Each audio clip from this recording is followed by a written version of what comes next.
Hello folks, this is Jason with S4 Solutions, and today I'm going to be looking at template creation in the Lightning Forma app.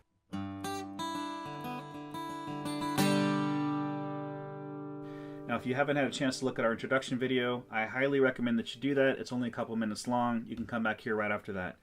We're going to be looking at templates, and that's kind of the key behind the Lightning Forma app. It's how we can store information one time, store our assumptions for how we'd like to do our real estate investing, and not have to type those values in every single time we want to look at a deal. The idea behind the templates is, in this case, the app only ships with a single template.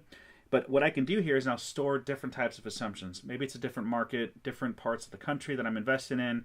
Maybe I'm planning for a really poor market return or really exceptional market return. With templates, I can do that. So the way we manage our templates is we're going to click on the gear icon on the front page. I can see my templates here. I've only got the one that ships out with the app, the default template. I can go add another template. Now at first, these values up front might seem a little weird because we've got an expected rental income value. I'm going to ignore that for now because what's going to happen is the app's going to use this template to apply to the values we provide it later on. Let's say we're in California. California, we happen to have pretty low property taxes, except for things that the voters vote in. So we're going to come down, adjust our property taxes. The hazard insurance, in our experience out here, I'm running at about 0.55% of the purchase price. That's what we're running. On the low side, I like to keep my contingency pretty high. This is going to account for any kind of unforeseen circumstances, vacancies, repairs, whatever it is. Usually I know the kind of property that I'm going to get into and whether or not I need to plan for a 20% contingency or something lower than that. Utilities, I might have utilities if it's a multifamily. In this case, we'll just leave it as is. Now that's on my low side, which means my lowest expected return. On my high side, I'm going to do the same thing. Let's go ahead and put our lower property tax value, or we're going to adjust our hazard insurance again from the default. In this case, the contingency is lower, and we're looking at our management fee might be lower. Maybe I can get a better deal, and that's something that's going to affect my numbers. Now all I have to do is scroll down to the bottom, and I can now save this as a new template. Let's call this one Central Valley.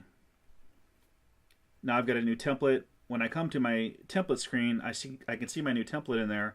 I can choose to make it my default, so that if it's my default, the next time I come into my main screen, all those assumptions that I created a minute ago are all there. I can shut down the app when I come in. This is what I'm going to be using every time. So as I build apps, or I'm sorry, as I build templates, I can switch quickly between the separate templates to, if I'm looking at different markets. If you guys are in real estate investment and you haven't gone outside your local market, at some point you're probably going to get outside your local market and the assumptions might be a little bit different over there. This is how we do this for our company. We're going to look at different assumptions, store them in templates so we can quickly go back and forth between markets. Within my template, I can also adjust financing parameters. Let's go back into that template I just created. I'm going to go to the My Template screen, click on the Edit for the Central Valley, and now I can look at my acquisition parameters down here.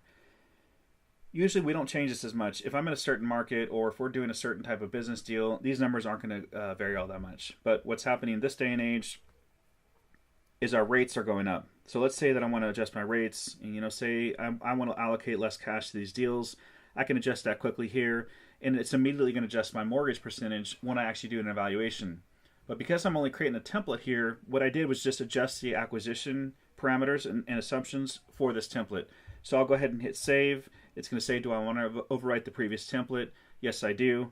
Now that value is going to be there for my next evaluation. So thanks for watching this video. I hope that you'll take a look at our other videos on here. Feel free to reach out to us here on YouTube, or you can visit us at www.s4.io/lightning-pf. Thanks.